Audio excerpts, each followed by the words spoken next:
Okay, I guess I'm live. I usually get a countdown, but I didn't see a countdown here, but that's okay.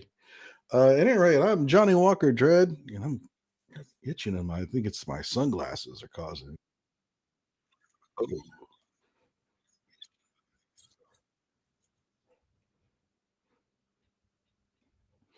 Oh, okay, I had the other browser open to the same show, so I was getting an echo.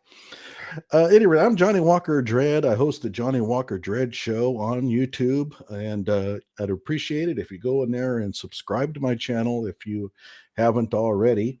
I cover lots and lots of political stuff, especially having to do with one Kyle Rittenhouse. I have, I think, 400 videos on the Kenosha shooting. So if that interests you, by all means, go over there and subscribe and cruise through my library. I do a lot of police brutality and the myth of police brutality videos.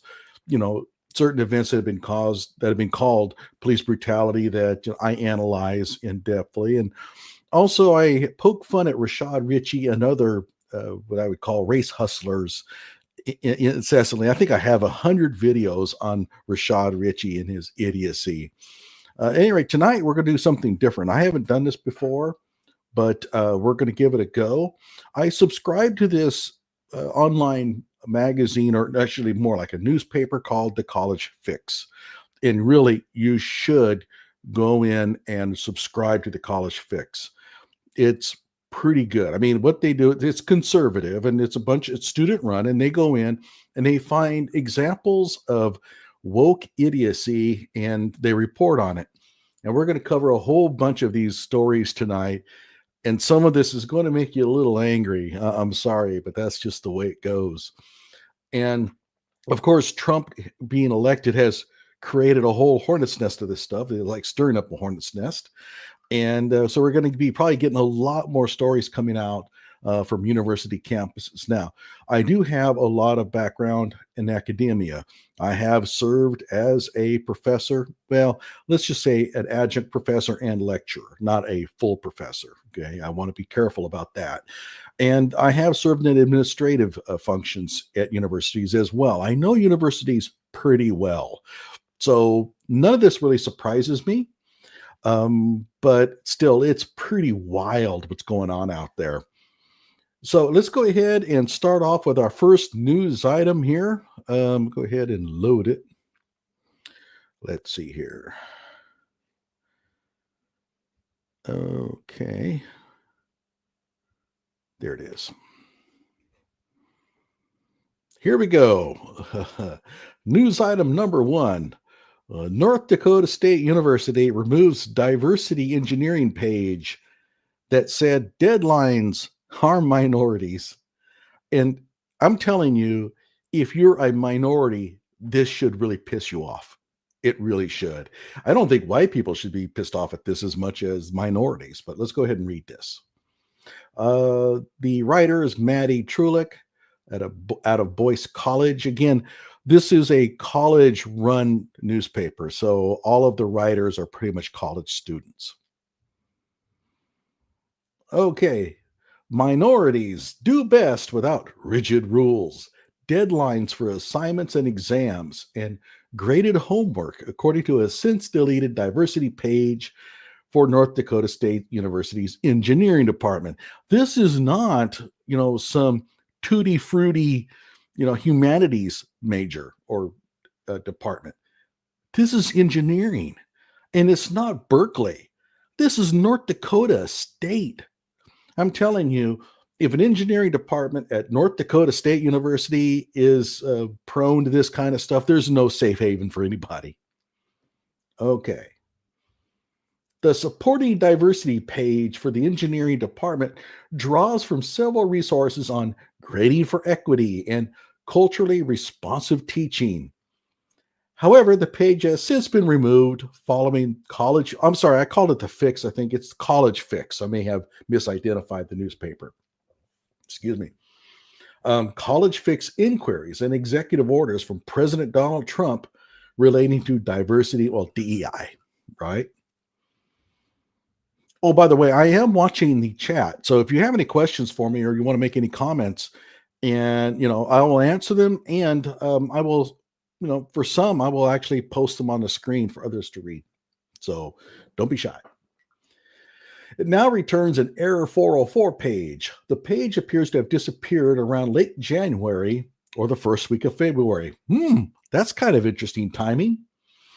Prior to that, President Donald Trump had issued executive orders targeting DEI within the federal government and in education. The Fix. Okay, so they call their own newspaper The Fix for short, so it's not totally my fault. The Fix viewed the page in January when it was still live. Interim Dean Alan Kallmeyer did not respond to an email on Monday morning that asked similar questions, and if the removal of the diversity page was due to President Trump's directives. The university's page, which highlighted of the college's Bronze Award from the American Society for Engineering Education, and I know about the ASEE, I did not know they had a diversity recognition program. Okay. I think I may have even belonged to that society at one point. I don't any longer, but I didn't know they had such a thing. Provided 7 best teaching practices to support minority students. And if you think, well, these teaching practices are probably going to make the minority students look like dummies, you'd be right. And they're not. Okay, I want to make sure that everybody's clear on this. This is not my fault. Don't shoot the messenger. I'm not the one making these claims. Here we go. Some suggestions included reading more about diversity in the engineering field. Okay, I mean, I don't have any issue with that. Or creating open-ended assignments. I do have an issue with that. And here's the reason. I'm the engineering professor. You don't be go around telling me what kind of assignments I should be giving out. Okay. The assignments that I hand out are a professional opinion of mine. And it comes from years of experience in teaching. I don't need these dummies to tell me what kind of assignments to give. All right.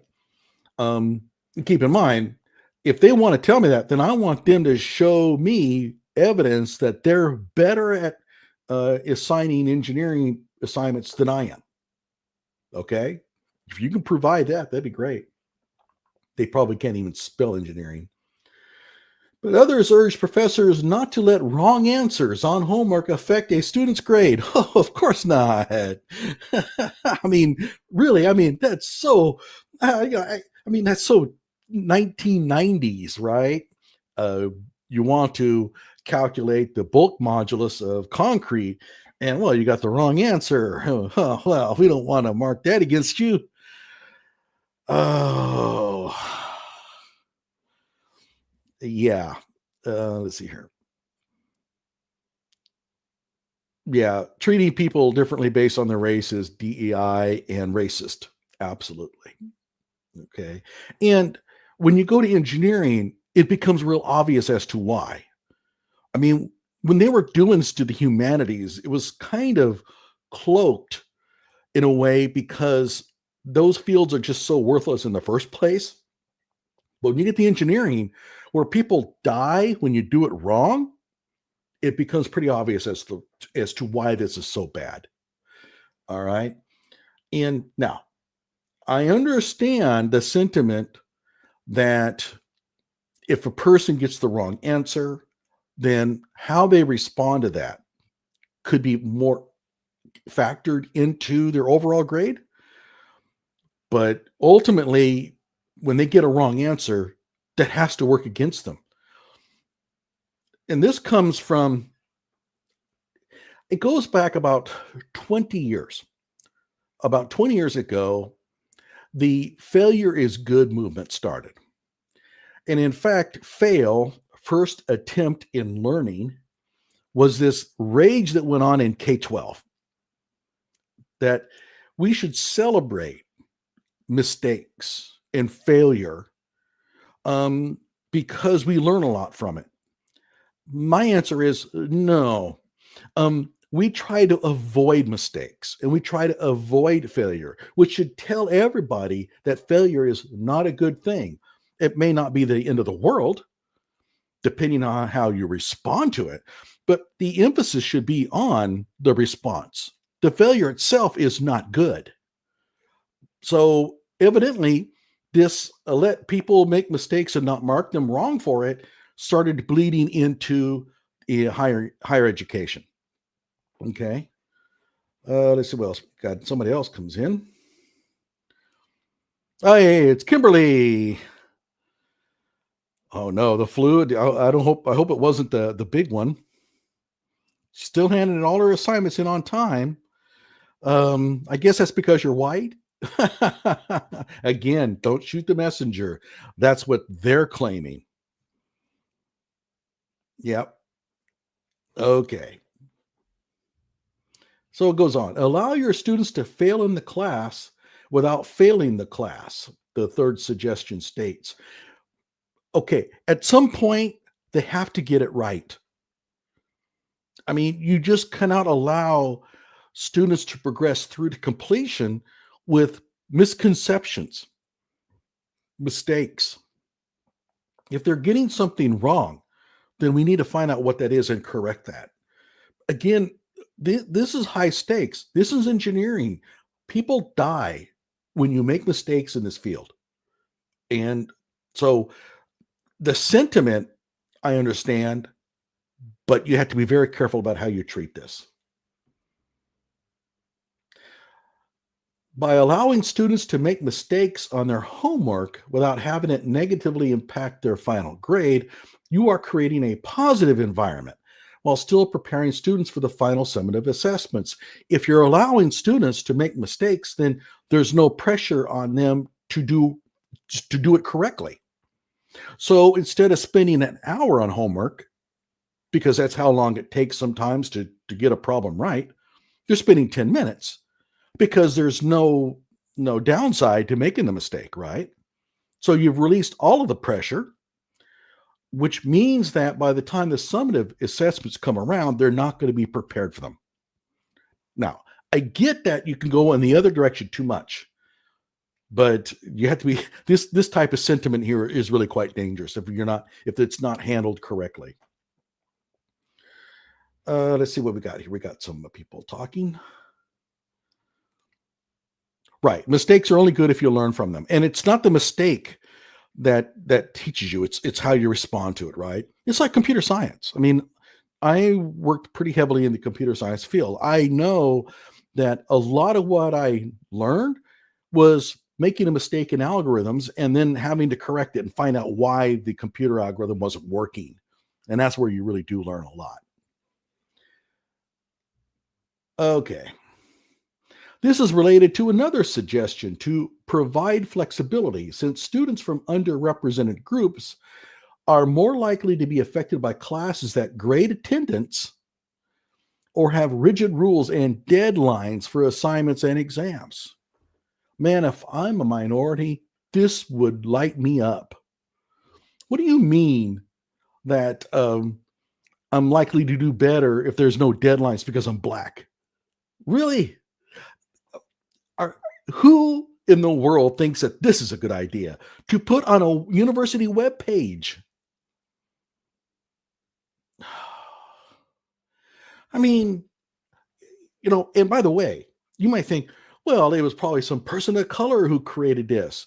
Who out there thinks that this was all created from a person of color? This is some white person who's doing this. This is the white savior, the white knight, stepping in because he or she knows what's best for minorities.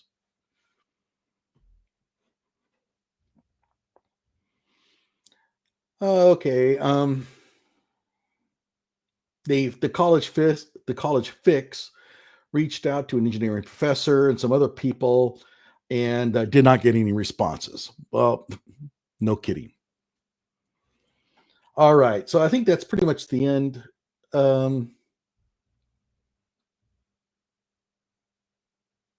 here we go. Colleges should not be setting standards such as this. Okay. So somebody's come in and said, nah, this isn't any good. specifically in reference to letting students do poorly on homework without failing a class. He said such rule is an example of the soft bigotry of low expectations. Absolutely. Butcher said professors should be holding students to high standards by making them accountable for their work. And again, I want to emphasize, you can go over too much with this, right? You make a mistake on an assignment and you get a 0 or something. I mean, you can go too far with this kind of stuff. But at the same time, this sentiment that I'm seeing here is really dangerous. Criticize the idea of open-ended assignments for engineering students. Students should have specific instructions. And here it comes down to this. If I'm teaching mechanical engineering, I know what mechanical engineers need to be able to do in the real world. Okay? There's a specific set of skills and concepts that they have to learn. That's going to be expected of them to be a professional engineer. If you create open-ended assignments, there's a very strong chance that the assignments they choose that they create on their end are not going to span the space of that skill set. So, yeah, I have an issue with that as well.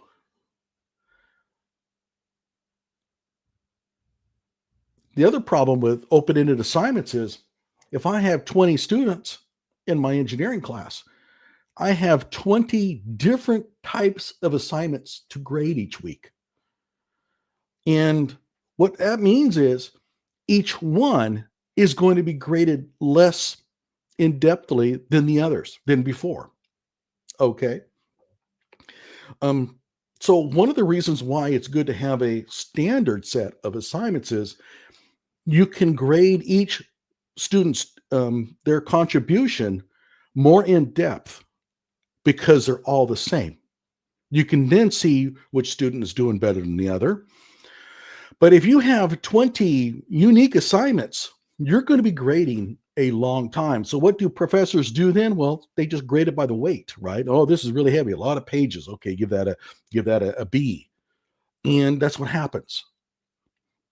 Again, the people who are the big mouths that run these kind of programs, they don't think about these things.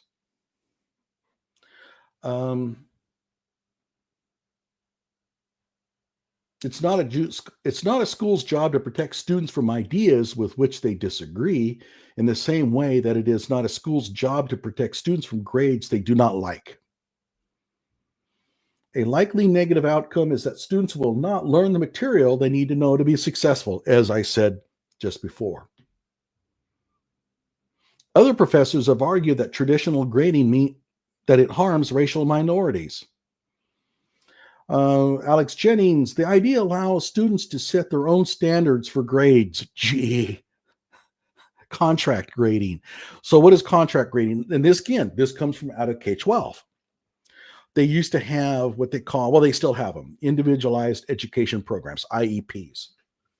And some of the IEPs that were implemented in various school districts basically made a contract between the student and the school.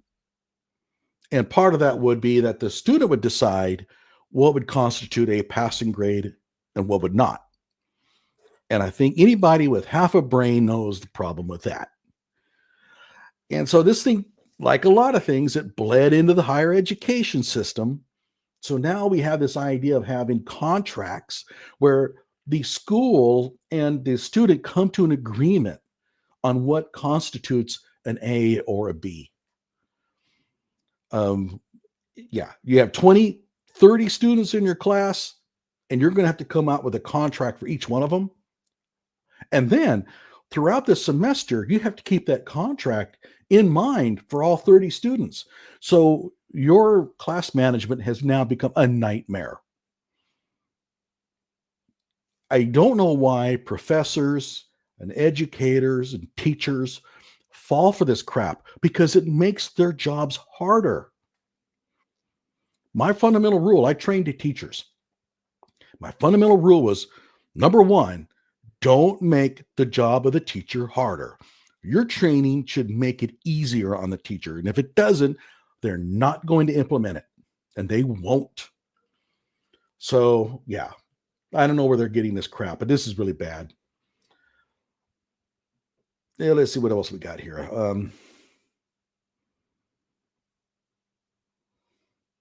Yeah, 90% of coding is fixing errors. Absolutely. You get the NAN, right? I remember doing a lot of Fortran. You get the NAN, not a number. And you think, oh, man. So you start to dig through the algorithms, the code to find out where the mistake is. And it could be that you have a division by zero error. Well, that teaches you something, right? One of the big ones, and this is one that I learned from, is I needed quadruple precision, but I had double precision Fortran. And so I was getting a round off error that was just blowing up my code. It took me a long time to realize that it was the need for quadruple precision in the subroutine that was the problem. But boy, did I learn a lot about precision doing that project from the mistake. So you're right, absolutely right. In fact, when the code runs perfectly from the get-go, you don't learn much, do you? Yeah. What's wrong with just working for your grades? Who originally said soft bigotry of low expectations? I'm thinking maybe W. Bush. I don't know. And does 0/0 equal not a number? Or is that, I don't know. I mean, that's a good question. I don't think I ever ran into that issue. In fact, I think 0/0 is something that would probably never happen in a code, but you got me on that one. Okay. It goes on. Traditional grading systems don't typically have much room for alternative ways of knowing or learning styles. Learning styles has already been debunked. There is no such thing. Well, I'll put it this way. No one has ever found a way to teach to a person's individual learning style. There's no research that supports it. So they only really, and by the way, learning styles was a big deal about 30 years ago in K-12. You don't hear about it anymore. Why? So many papers came out and showed that there was really no such thing. Let's see here now. Okay, dude. Oh, sorry, I can't. I can barely read that. I'm looking through sunglasses. Sorry. Okay, so let's get on to another one. It says here, if you aren't a white, cisgendered, able-bodied, and minded person, things are going to look different for you. Okay, enough of this crap. I can't deal with this anymore. Let's go on to the next one.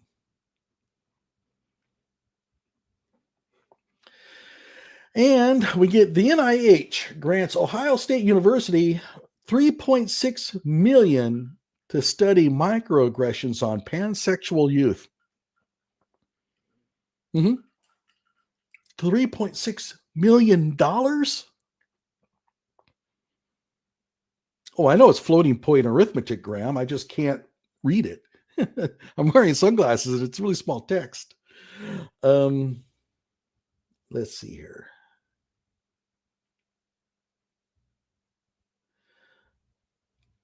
So we got this professor receives a 5-year grant, 5 years, to fund the project titled Bisexual Adolescents and Young Adults Risk for Depression and Suicidal Ideation. This community has been marginalized and excluded from critical health research for far too. Are you kidding me? No, it hasn't. The findings will inform the development of interventions designed to help bisexual and pansexual adolescents and young adults overcome microaggressions and discrimination and improve their mental health outcomes. And I'm going to tell you something right now. These are perfect research studies to always produce the results that the researchers want. They are going to find what they want to find every time. Okay. Okay, did not respond to requests for comments. They never do. The board chairman of the medical advocacy group Do No Harm told the College Fix the federally funded study is problematic as the data will likely be unreliable and prone to bias. Gee, you think?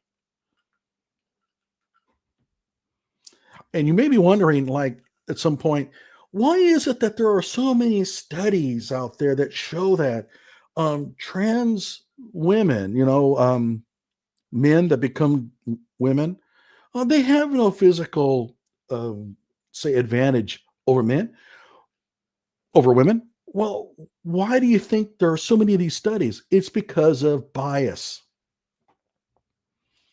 Stanley Goldfarb, and Goldfarb, I think that's a physicist. That's a pretty famous physicist. Okay, is obviously a different person. Stanley Goldfarb said measuring microaggressions is extremely difficult as questionnaires typically used often produce vague results that are particularly subject to someone's individual perceptions. Yeah. Here's a question. Has someone disrespected you? Well, if someone hasn't disrespected you, then you aren't doing much. Right? Oh boy. Yeah. Professor Dyer's team does plan to use questionnaires to collect data. Ouch. Okay. And I'm wondering how they're going to collect that data. And I'm telling you right now how they often do it. Because when I was a prof, I would get email from mostly master's level students saying, I'm conducting a study and I'd like you to submit your answers. Click on this button. You'll go to a web page and you'll fill out this survey. And I would respond back that this is worthless. Any kind of online questionnaire survey is worthless. I mean, any kind of self-selected survey is going to have massive selection bias problems. All right. Let's see here. 500 participants will complete surveys every 6 months for 2.5 years. Oh, who's going to be committing to that? I'd like to know that. One survey question asks, how often in the past 6 months has somebody dismissed your bisexual or pansexual identity? Gee, I wonder if they are targeting certain people to complete these surveys.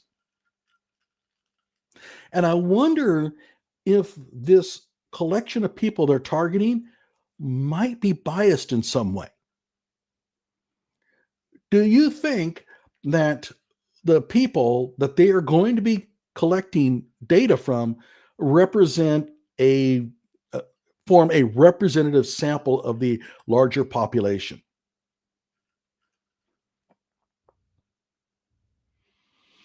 Goldfarb said the word dismissed in this context probably refers to some type of misgendering. However, it is often difficult in social contexts to determine the intention behind an act. I think there's a mindset people have where they feel like they're always being treated poorly. They tend to scan for insults. They look for racism and slights under every rock, right? I once heard a psychologist speak in those terms. So they see everything as an insult. And these are the people who are going to be likely completing these surveys. If someone enters a room and stands out from the usual crowd, people might look askance at them. But there's no way to accurately and reliably measure that reaction. Correct.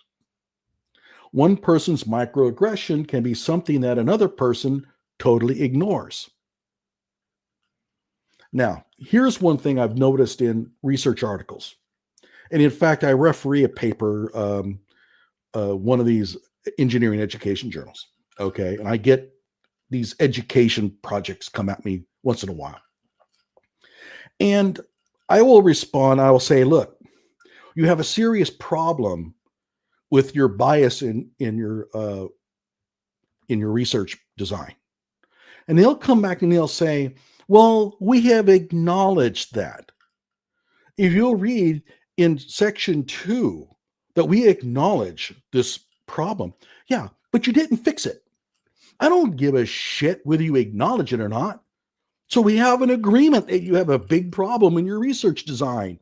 Gee, that doesn't help you. That hurts you. You're not even putting up a fight. I don't care about you acknowledging the problem. You need to fix the problem.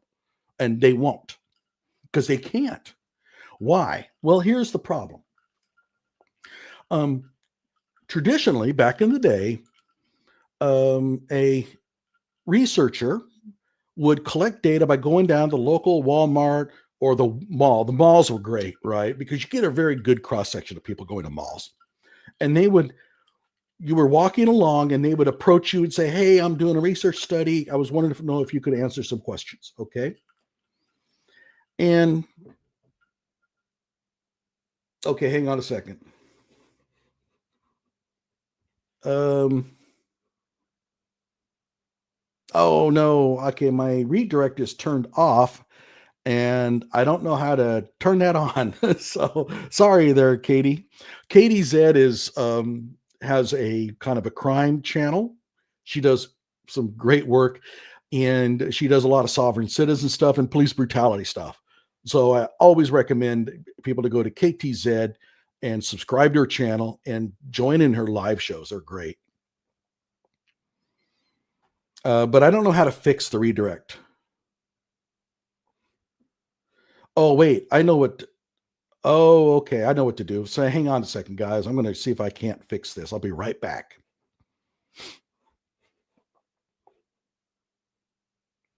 Oh, I thought I was going to be right back.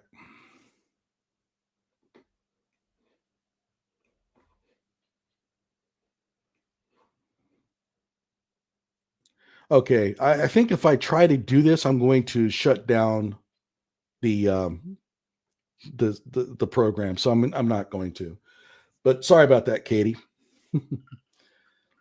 Okay. Here's going back. You go to the mall and you have these little, survey questions. You approach people and you say, blah, blah, blah, whatever. The trouble is that takes effort. Nobody wants to go to the mall anymore and they don't want to do any work. They have this email, which means you can send out 500 emails to people and collect your data like that. And so the creation of the questionnaires and the collection of data takes minutes.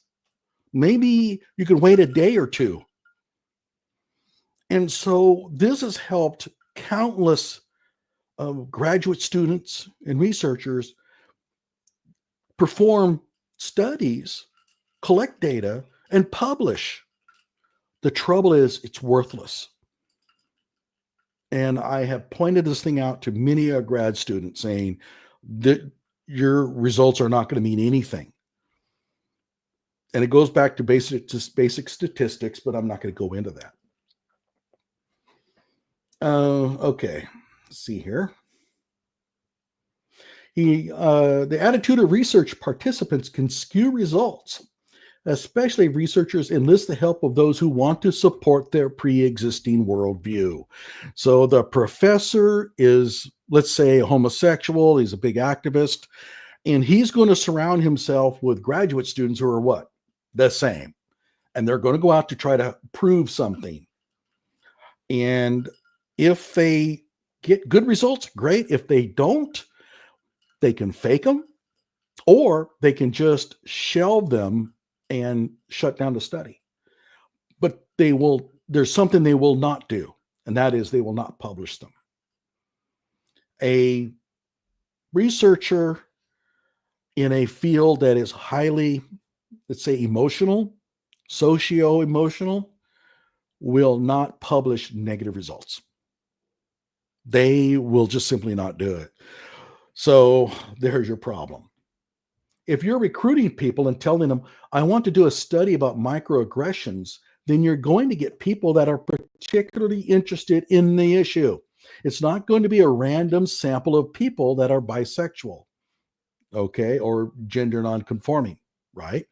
So this goes back to statistics, right? Your sample has to reflect the larger population, but it's not going to. Then when you do these sorts of studies and questionnaires, people want to give the answers they think the evaluators want to hear. The evaluators don't want to hear, this is not a problem in my life. They want to hear how much of a problem microaggressions are. The whole thing is skewed and corrupted by this kind of research. Dead on. He's got it. Yep. Okay, I don't know if we want to go on this one anymore. Further, the researchers don't know that the results are generalizable or relevant to other parts of the country. Correct. I mean, you did your study in Houston, Texas. That doesn't mean that it applies to Massachusetts. See here, I got a text. I got to just check on this. Okay, I don't know what that is, but however, Gold Farm City would have to read the specifics of the grant. I don't have to. I know that this is garbage. I've seen too many of them. Okay, let's go on to the next one. Here we go. Now, this one actually made some noise on Twitter. Okay. Teen hired by Google was rejected by 16 colleges. Now he's suing for discrimination. And if you think he's white, you are wrong. Because he's Asian. Here we go. There he is. So he's applied to the University of Washington, Berkeley, Stanford. Oh my gosh, Cal Poly. I know that one really well. UCSB, UCLA, Cornell. Wow. Okay. And he had a 442 GPA and a near perfect 5090. And I checked out the statistics, and that represents 0.3% of the population. In other words, because things are actually percentile ranked. And so he scored in the 99.7% of the nation. Yet he was rejected by 16 colleges he applied to. He applied to 16, and all 16 rejected him. Stanley Zhang, who ended up taking a PhD level software engineer job at Google out of high school, is fighting for other Asian American students who might face the same dilemma. A kid who was perfect on paper, but rejected due to his ethnicity. Now, there's a counter story to this, and I'll tell you about that here in a moment.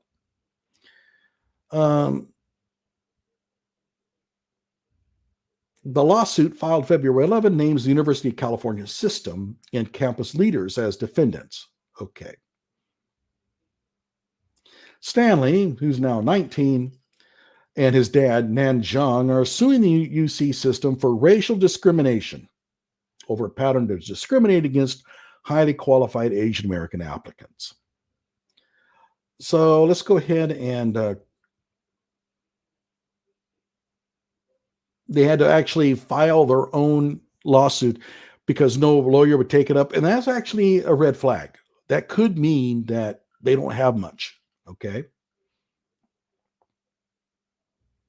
All right, let's move on down. During the COVID pandemic, when the lockdown created a surging demand for e-signing, Stanley was unhappy that DocuSign didn't provide any relief. So he created an unlimited free e-signing service named Rabbit Sign. Built on Amazon Web Services, it was designed and implemented so well that Amazon's well-architected review concluded that it was one of the most efficient and secure accounts. And keep in mind, this guy's in high school, okay, that it ever reviewed. Amazon decided to feature it in a case study, a prestigious recognition that is notoriously difficult to attain, even for seasoned professionals. Keep in mind, this is a high school student with a 5090 SAT, a 4.42 GPA, and he's done this before he applied. Okay, so he's done this. He applies for these schools, and all 16 reject him. Okay, so Google extended Stanley a full-time employment offer for a position requiring a PhD or equivalent. Now, there's something that they're not telling you here, and I think is kind of important. his father works at Google. And apparently there is some buzz that it was his father that was driving this and not him. In other words, the reason why he was able to do all this great stuff for Google, for Amazon, and then Google was because of his father. And that's okay. That's something to take into account.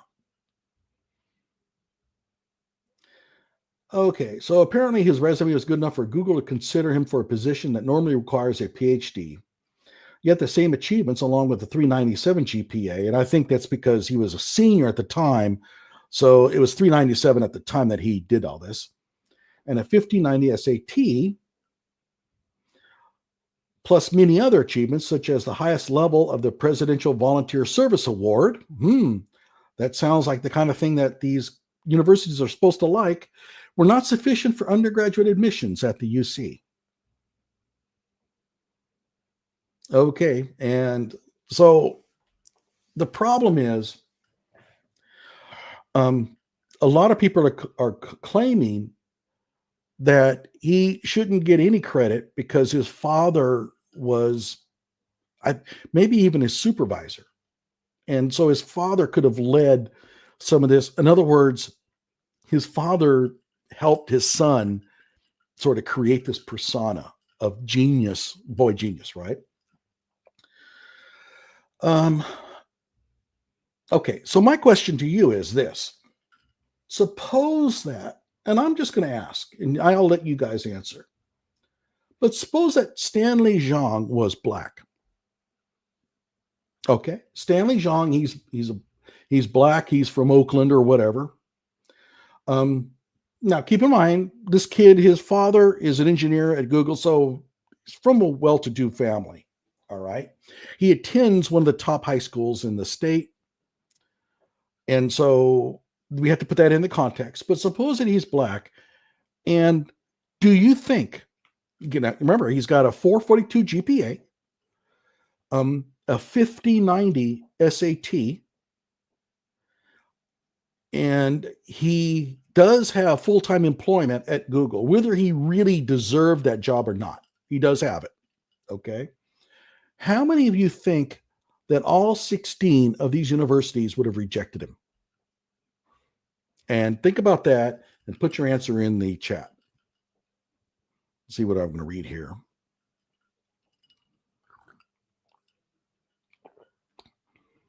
Okay, COBOL of lawyers. Cabal, I'm sorry. COBOL. You see, I was talking about programming. Or is it Cabal? Cabal? I don't know. At any rate, I'm not sure what you mean by that. George W. Bush. Oh, okay. I got it right. Okay. That was probably during the No Child Left Behind dealio. Man, I'm good.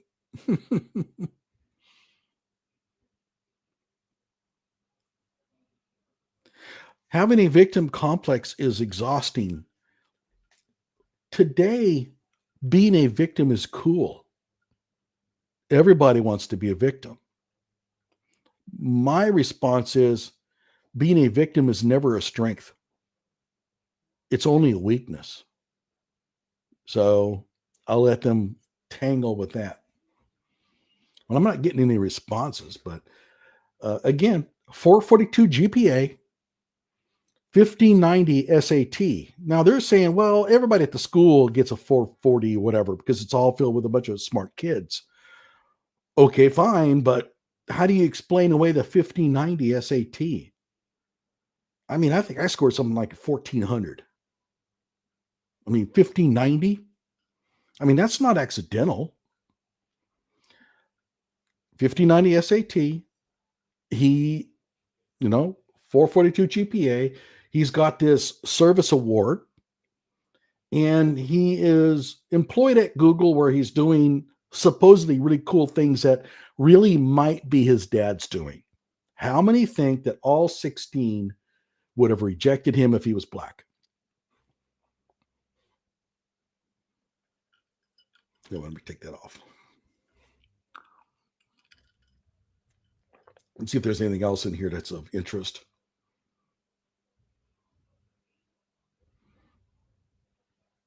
Oh, let's take a look at this. Okay. Um, mm,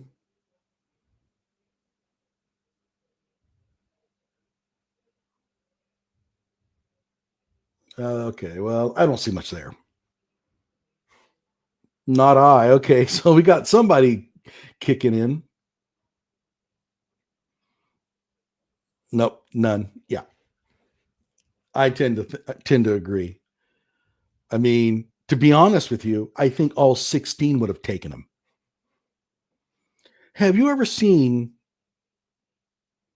let's see here, Jussie Smollett? Oh, I don't know. Jussie might be on the comeback trail, you know, because they're going to start feeling sorry for him at some point. Going back to this thing here, have you ever seen these stories that come out every year? Kid applies to all nine, or I don't know how many Ivy League schools there are. I think there are nine, and gets accepted into all nine. Have you ever seen that? And guess the race of the person who gets accepted into all nine. I mean, yeah. So there is racial discrimination going on here. I don't think there's any doubt about it. Okay, well, at any rate, enough of Stanley.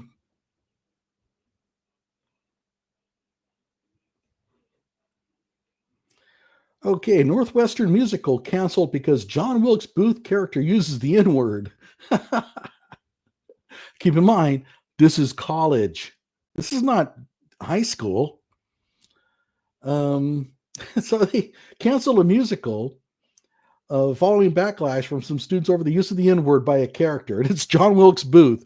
Yeah, I would imagine that John Wilkes Booth might have used that word if that word was in use at that time. I don't know if the N word may have come after the Civil War.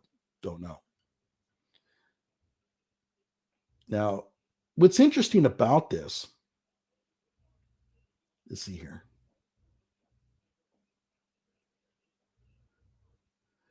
So the theater group wrote the show was performed twice with the inclusion of the N word. The use of the N word is violence, according to a student interviewed by the Daily Northwestern. Putting on this play and using that word in that statement is a form of violence. Well, okay, but do you watch Saving Private Ryan? There's violence in Saving Private Ryan too, a lot of it. Some of it really gory. So you are not allowed to witness violence? Okay. It's linguistic violence, and that should not be condoned by anybody. Well, it's not that it's being condoned. I mean, they're not saying, man, John Wilkes Booth, what a great dude. Just, the theater community needs to do more to confront its anti-blackness. Okay, let's see here. Okay, here's what's interesting. One member of the group said it could not change the lyrics without it's a song. It could not change the lyrics without violating its copyright agreement with Music Theater International. So they're kind of caught in a bind. The N word is in the lyrics, but they can't change that. That's why they had to cancel the entire shebang. So nobody gets to see the play because of this one word. And keep in mind, it's John Wilkes Booth. Within the context of that, it's historically, I'm not certain it's historically accurate. Again, we have no evidence that John Wilkes Booth actually used that word, but it does reflect his character at that time. So if you're trying to be historically meaningful, then the use of the N word there would make sense, right? And of course, having the character of John Wilkes Booth saying that doesn't mean that the theater production is condoning the word, but they're not getting that. I just hope that they never watch the Red Fox and his Sanford and Son, because Red Fox and Sanford and Son use the N word a lot. Okay, so I don't get it. Let's see, anything here? Oh, okay. Cancellation drew criticism. Performative virtue signaling. Yep. After this sorry episode, one wonders whether the theater program at Northwestern will ever dare again to portray racism on the stage. It will likely turn instead to safer topics. This is the university we're talking about. One of the central ways in which oppression maintains itself is by keeping people thinking about something else. Interesting. Okay, another story here. All right. We have a climate problem. We have pollutants entering the atmosphere, changing our weather patterns. Now, I want to be clear. I am not a climate denier. All right. I know that the planet is heating up. If you go to Barrow, Alaska, you'll see the evidence of it. Is it a problem? Yes. I think it is a problem. So don't go around thinking that I'm a climate denier. Okay. I'm not. I'm a scientist. Well, engineer, but I used to be a scientist. And I take this stuff seriously. All right. However, these people here have an interesting way of solving that climate problem. So campus secures funding for innovative research projects addressing climate action and linguistic diversity. Okay. The climate action one is of interest. All right. So we have a cutting edge research project. You might be thinking, oh, well, what's going to happen is that they're going to investigate combustion and the pollutants that come out of combustion, like the catalytic converter. How can we reduce those pollutants, right? Or they're going to look for alternative energy sources. No, this is university. We're going to solve this problem with art. That's right, everybody. We're going to solve this problem through art. 2 cutting-edge research projects led by the University of California, of course, Santa Cruz, the same one of the universities that rejected Stanley Zhang, have been awarded funding through the University of California's multi-campus, or whatever. This underscores the university's leadership in advancing creative, it's very creative, and impactful solutions to global challenges. The UC Climate Action Arts Network, spearheaded by Associate Professor of Art Carolina Karlik and Professor of Art Jennifer Parker, received nearly $2 million to leverage art and design as a powerful medium. Oh, so powerful to engage the public in climate resilience and sustainability. Yeah, this is how you're going to solve the climate problem. $2 million. And keep in mind, this is coming out of the UC system. They're funding it. This is the taxpayers of California that are fronting this. By the way, does she not look like she just belongs in this study? Right? That's casting central. CAN builds on the foundational work of the 2019 placemaking planning grant. This is a $2 million. Oh, I'm sorry. This is the implementation of a planning grant. So usually in grant writing, well, not usually, but quite often you submit and you earn a planning grant. And the idea behind that is you get money, maybe for this would be like $100,000, $200,000 to plan for an implementation grant. So when you get done with the planning grant, you submit an application to get a bigger grant to implement what you planned. Okay. So they've gotten more money than the $2 million. Which focused on creative placemaking to advance environmental and social justice.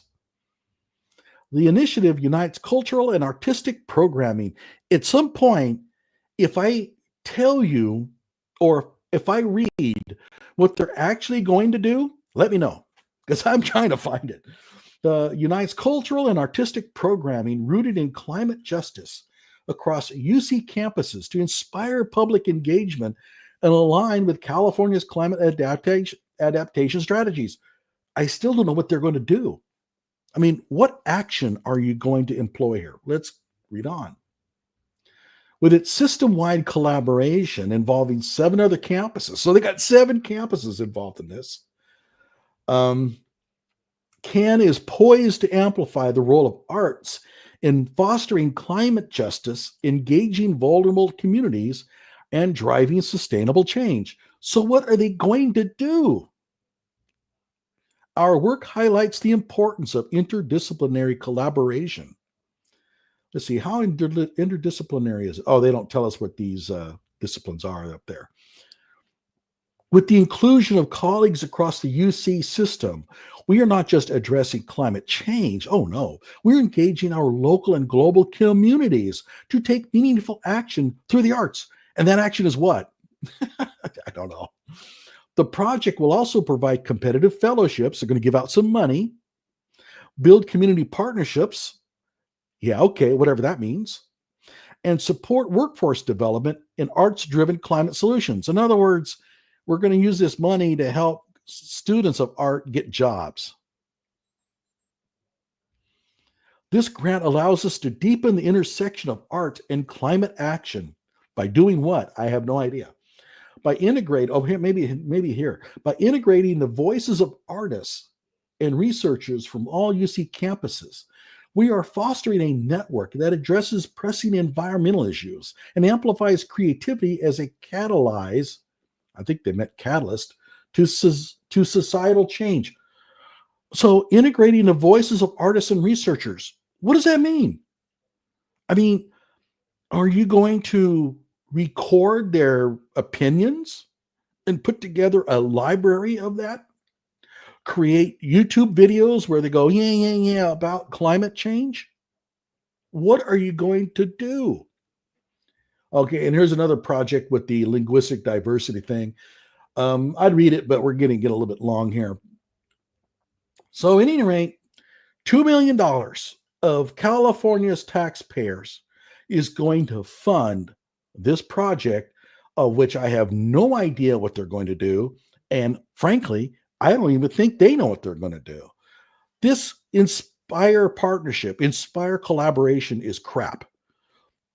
I read grant proposals. And one of the things I will ask is, what do you mean by Inspire collaboration? What does that entail? Are you going to hold conferences? And if you hold conferences, what are the action outputs that you're going to get from these conferences? So Inspire collaboration, establish partnerships is junk. And as far as I can tell, that's pretty much all they're claiming to do. Now, where is the money really going to go? Well, they kind of tell you. Fellowships and getting jobs. That's where their money is going. The humanities, much of the humanities is just welfare for the educated. And I should put educated in quotation marks, but that's what it is. It's welfare for the education, for the educated. Why do we have a gender studies department at the local university? It's to provide jobs for people who get gender studies degrees. That's its only purpose. Mm-hmm. If you take away gender studies, the first thing that they will cry is, well, what about the people who are going to be fired? What are they going to do? Gee, so that was the whole point of your department, was to provide them salaried positions? And the answer is yes. Okay. At any rate, that's another one. I got the news of this from the College Fix. So again, if you're stepping in late, the College Fix is the online newspaper that I'm getting all this from. You really should go and subscribe. It's really good. Keep in mind, though, the articles are written by conservative students. You really need to check into things a little bit. Oh, by the way, tonight Evan Williams, big old jug here, cost about $22. And it's pretty good whiskey. I really like it. It's not as good as my Koval that I love, but still. All right. Let's see what maybe I want to make sure I don't miss anybody here. They're going to walk there every day. I'm not sure which one you're responding to, which study or which article. See, could it be the Northwestern? Okay. I'm sorry. I should have got to that a little bit earlier. Climate change art.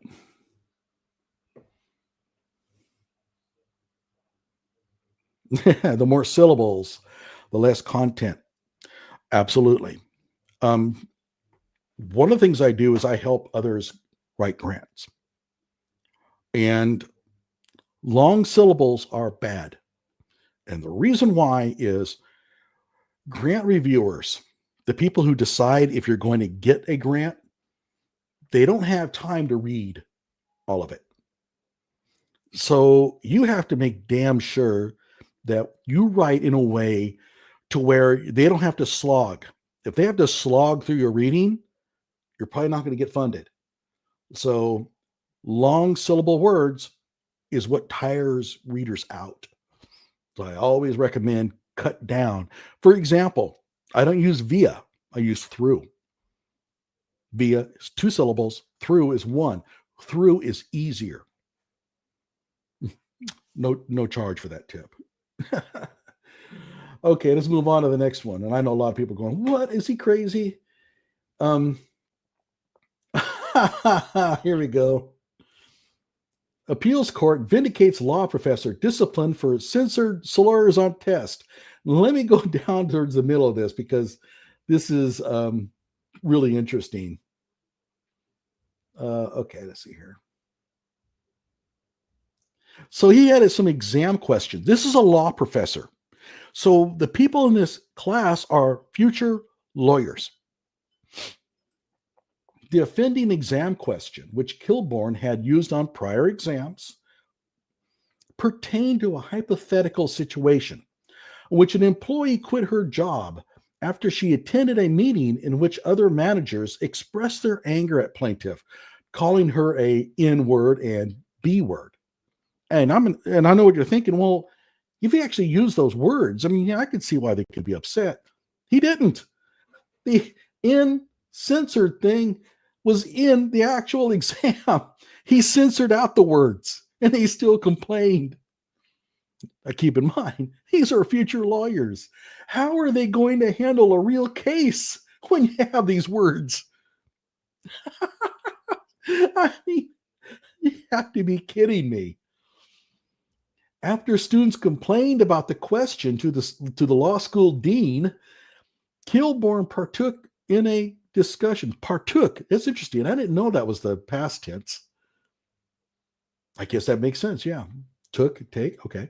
Partook in a discussion hosted via Zoom. Ooh. How about partook in a Zoom discussion? You see how that works? By the Black Law Students Association. During the discussion, Kilborn jokingly suggested the dean feared he might become homicidal if he saw a petition criticizing his use of the offending question. So what? Not meant to be taken seriously. Afterwards, Kilborn was placed on indefinite administrative leave with pay and investigated for creating a racially hostile environment at UIC. So his censoring, using censored N and B words, got him in trouble with the university, even though the use of those words could represent a real case. The students in that class might encounter that kind of incident. And so, and in the real world, by the way, they're not going to censor that out. So he's trying to create, a scenario, a sample scenario, and he's trying to make it realistic. He actually censored the words out. I don't think he even had to, because this is supposed to be a real case, a real type of case study. But they complained about it anyway. During the investigation, past in-class comments made by Kilborn resurfaced and were subjected to additional scrutiny. These included his colloquial use of the terms lynching,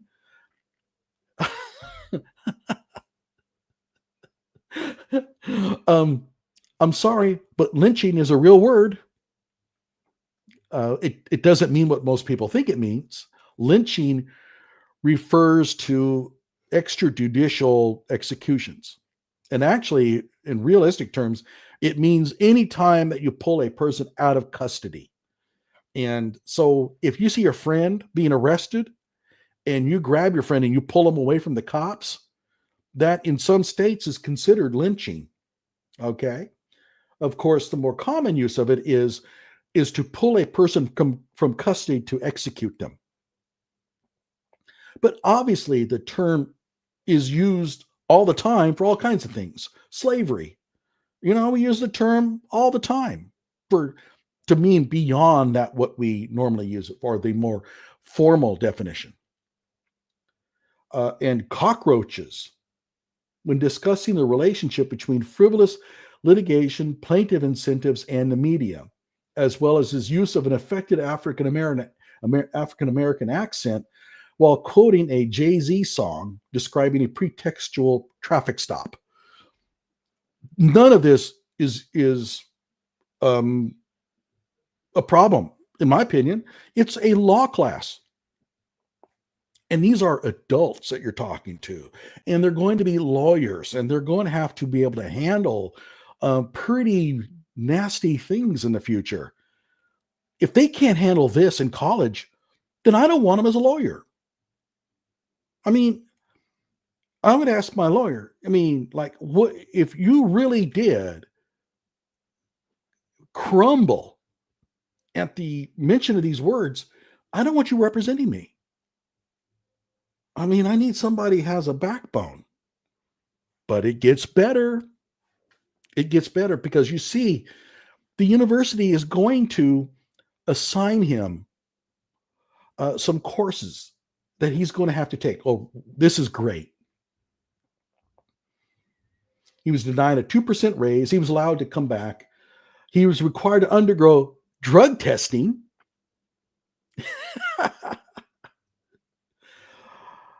A medical exam, and 8 weeks of, get this, diversity training. Now, it gets better. Among his required reading, this is just too good. Among his required reading materials for his diversity training was Bobby Harrow's The Cycle of Socialization, which Kilborn noted ironically contains the derogatory term for African Americans used in his exam question and censors it in the same manner. White people who support their colleagues of color may be called an N-word lover. Okay, so you have to look at this. He puts out an exam that has this in it. He gets in trouble. The university says, boy, you could be really racist, man. We're going to have to put you into some diversity training.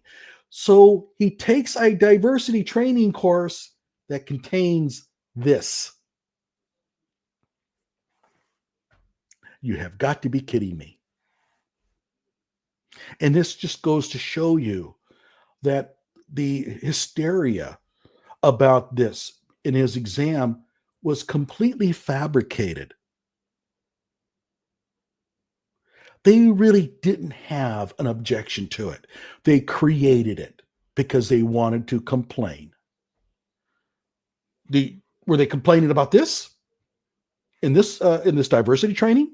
Did they report the diversity training to the university? No.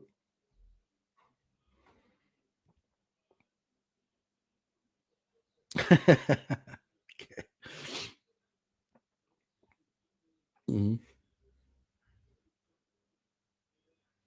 So he filed a lawsuit. It's still undergoing, but it looks like he's going to probably win that.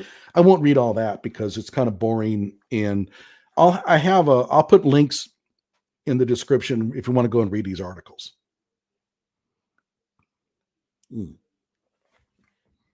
That's truly incredible. I can't believe it. Okay, here we go.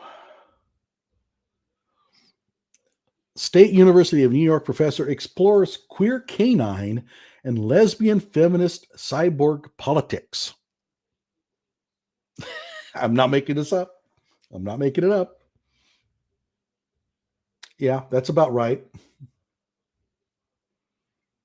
Relationships between dogs, cyborgs, and lesbian feminists are the subject of a new scholarly paper by a State University of New York professor. Okay, now I actually hunted the article down, which wasn't hard because it's directly linked in the article. Let's see here. Here's the abstract. Are you ready? Here we go.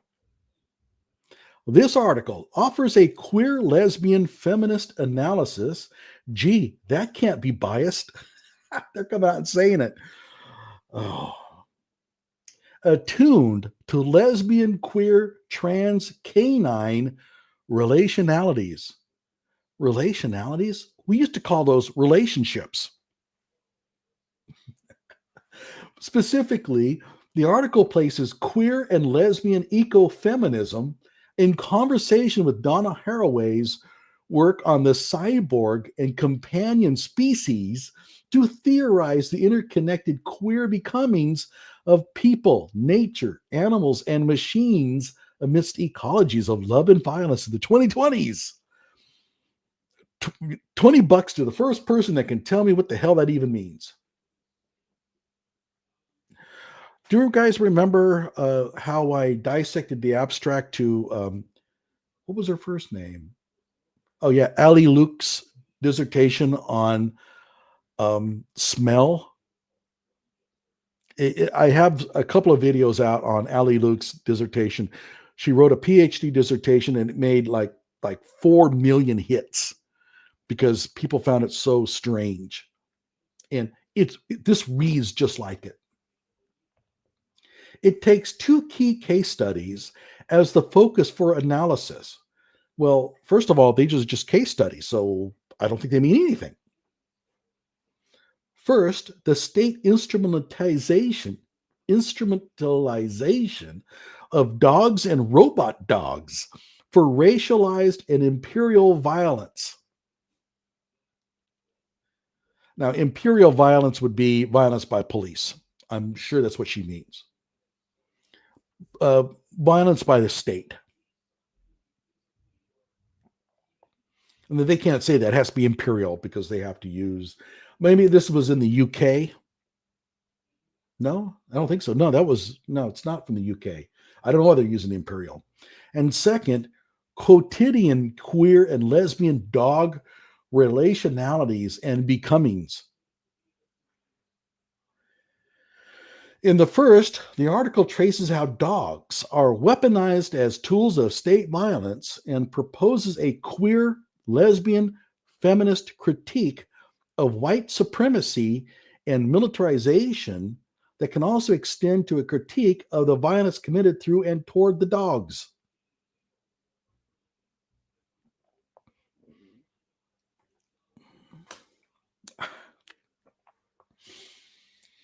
In the second, the article analyzes how within lesbian, non-binary, and trans dog intimacies? What the hell is that? What's a trans dog? I mean, I've had a lot of dogs, but I don't know if I have had any trans dogs. Is that a dog that used to think it was male, but now thinks it's female, or was really male and now thinks it's? I have no idea what that is. And what's a trans dog intimacy? And what does that have to do with lesbians? Oh, I don't even want to know. Dogs help articulate queer gender, sexuality, and kinship formations. and as such, queer worlds for gender, sexual, and kin becomings. The entanglements of violence and love in these queer dog relationalities. Again, I'm thinking that relationality means relationship. Provide insights into the complexities of queer and lesbian feminist world building. So, queer dog relationalities provide insights into the complexities of queer and lesbian feminist world building? Well, how? I don't see any connection here. Lesbian and queer feminist cyborg politics, now we're bringing the cyborgs in, can help theorize the potentials and challenges of these interspecies entanglements. Oh, God. I was really hoping they weren't meaning this. But entanglement is now a word for sexual relationship, right? I mean, when you hear entanglement, that usually means a sexual relationship. Interspecies entanglements between lesbians and cyborgs and dogs? I don't know. Oh, wait. You know what? I forgot to flip this over. So sorry. But okay, at any rate, let me just scroll down here. So this is the actual abstract that I was reading. But this is the last statement I just made.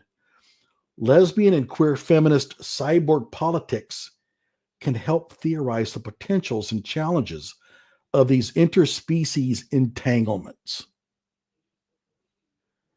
I really hope they don't mean what I think they mean. The entanglements of violence and love in these queer dog relationalities. Entanglements. Okay. Provide insights into the complexities of queer and lesbian feminist world building. Oh my God, I have no idea what they're talking about.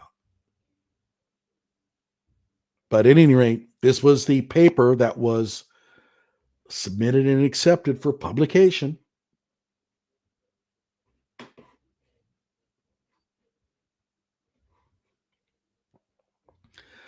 The author, Chloe, of course, Diamond Leno, is an assistant professor of women's and gender studies at SUNY Oneonta. I didn't even know that there was a SUNY Oneonta. And uses the pronouns she and they, of course, according to her bio on the public university website. What did I say before? What's the purpose of women's and gender studies departments? Is to provide employment for people who have these worthless degrees. Let me ask you a question. If you guys are still not getting it, what do you think she's good at? I can tell you what I'm good at. Okay. I can list things that I'm good at. Hosting YouTube streams isn't one of them. But, technical writing and, engineering, mathematics, I have skill sets. What do you think that she is good at? Drawing a blank? Yep. What do you think that she could do outside of academia if she was fired? Nothing. They dress up as cats and dogs, so it's easy to join it together. I see. They're talking about the furries. Oh my gosh. Boston. Oh yeah, Boston Dynamics. They're the ones that made the robot dogs. Yeah, that's right. You're going to get molested. Starbucks. Yep. There you go. To be honest with you, though, I don't think they could survive at Starbucks. They'd be just too obnoxious. I mean, Starbucks is going to say, hey, you can't pick a fight with every person wearing a red cap. You might be a Sooner fan. Okay. Let's see what else we got here. Oh, yeah. Okay, we have a grant. $2 million grant that was given out. And I'm going to ask you to guess the department that gave it out. But let's read this. Menopause at roughly 51 years of age. Oh, I'm sorry, a little bit higher here. Menarche. Is it menarche? Menarche? I don't know because this is outside my realm. The first occurrence of menstruation occurs at approximately 12 years of age and ends with menopause at roughly 51. Fine. A woman will have a monthly menstrual cycle for about 40 years of her life, averaging about 450 periods over the course of her lifetime. Okay, whatever, no big deal. It is also important to recognize that transgender men and people with masculine gender identities, intersex, and non-binary persons may also menstruate. If they're really a woman, yeah. What they should say is people who are born female and stay female are going to also menstruate. At any given moment, about 26% of the world population is menstruating, and that makes no sense to me at all. I don't get that. I mean, if women menstruated their entire lives, and all of them did, that would be 51%, right? How are they getting 26%? I don't get that. This integrated project involves research, extension, and teaching components proposed to address the growing concerns and issues surrounding menstruation. And I know I'm not pronouncing that correctly, but that's okay.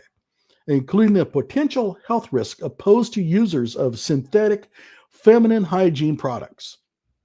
Advancing research in the development of HAP that use natural materials, as well as providing menstrual hygiene management education for young women and girls. Uh-oh, they've gotten themselves in trouble. You didn't mention the other genders, right? The specific objectives of this project are, 1, to produce 3 natural fibers: regenerative cotton, regenerative wool, and industrial hemp. Of course, we've got to get the pot in there somehow. 2, to develop patents for sustainable feminine hygiene sanitary products using these natural fibers. And 3C, to evaluate the FHP made from each of the natural fibers in comparison to the standard synthetic product. D, to educate young women and girls about MHM through an extension program. E, to enhance instruction for students in the College of Agricultural, Family, and Consumer Sciences. And F, to provide a local fiber processing center for fiber growers in Louisiana. Okay, so who do you think is giving out this money? It's the U.S. Department of Agriculture. Yeah, that's right. They're going to be running education programs for young women and girls about menstruation. Okay. I just kind of find it funny that they had to talk about, where is it? That it's also important to recognize that transgender men and people with masculine gender identities, intersex, and non-binary persons may also menstruate. Why is it important to mention that? Right down here, where is it? You want education for young women and girls. So it doesn't seem to be all that important after all. If you're going to be investigating creating new fibers for, feminine products, the fact that I wouldn't say the fact that because I have no idea what they're even referring to here, but um, transgender men and people with masculine gender identities being able to menstruate would have no effect on that. Why would that have any effect on your research study? So it just goes to show you how they have to shoehorn this crap into their grants. Why? Because they probably got points awarded to their proposal because it includes some sort of diversity thing. Yeah. Let's see here. USA did it. Okay. No, you didn't win. Sorry.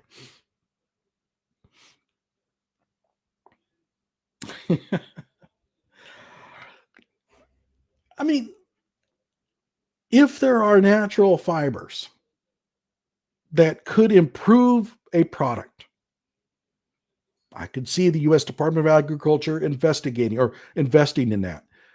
I don't see $2 million here. But this whole inclusion of transgender men and masculine gender identities has no bearing on the research at all. None. And you might think, well, what about the education component? They excluded them from the education, but they said young women and girls. They didn't even mention them. So why is it so important to recognize this? I don't know. I mean, yeah, a little crazy. Okay, let's see what else we got here.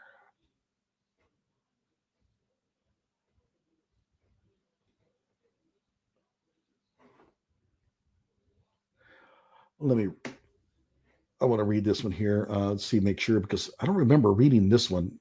You're not seeing it, but I am.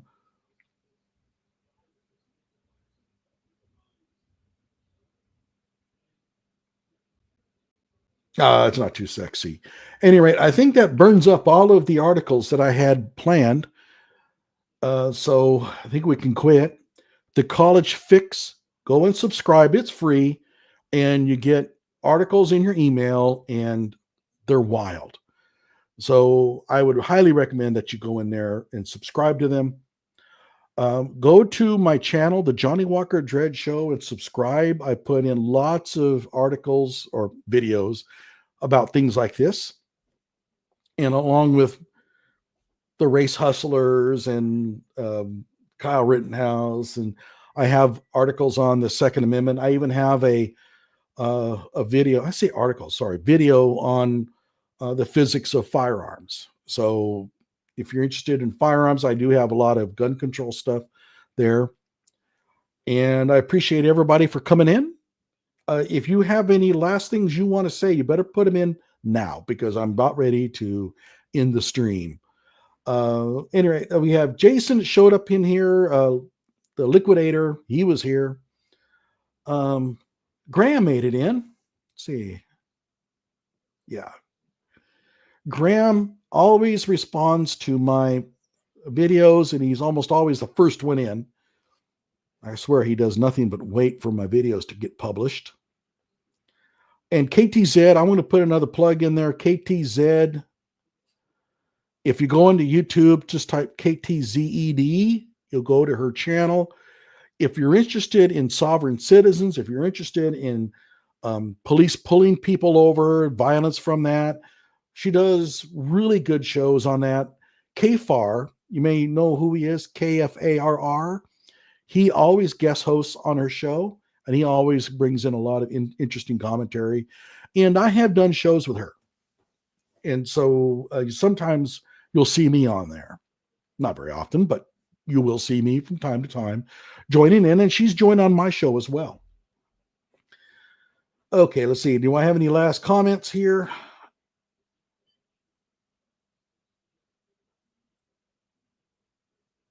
Yeah, non-binary. Okay.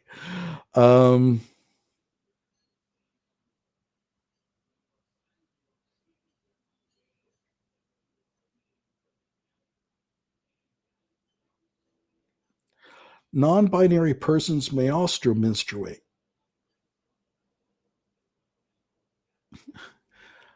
I never caught that. But really, it comes down to, does the person have the equipment to menstruate? I mean, that's really what it comes down to. It's not about identities. Your identity, whatever identity you declared yourself with, has nothing to do with your ability to menstruate. Nothing. So why even make an issue of it? Okay, at any rate, take care, everybody. I appreciate it, and I'll see you around. Oh, wait, we got one more here. You're reading what's behind. Oh, I see. I got it. When I click on here, it looks like this is part of your message. So, yeah, sorry about that. Okay, bye, everybody.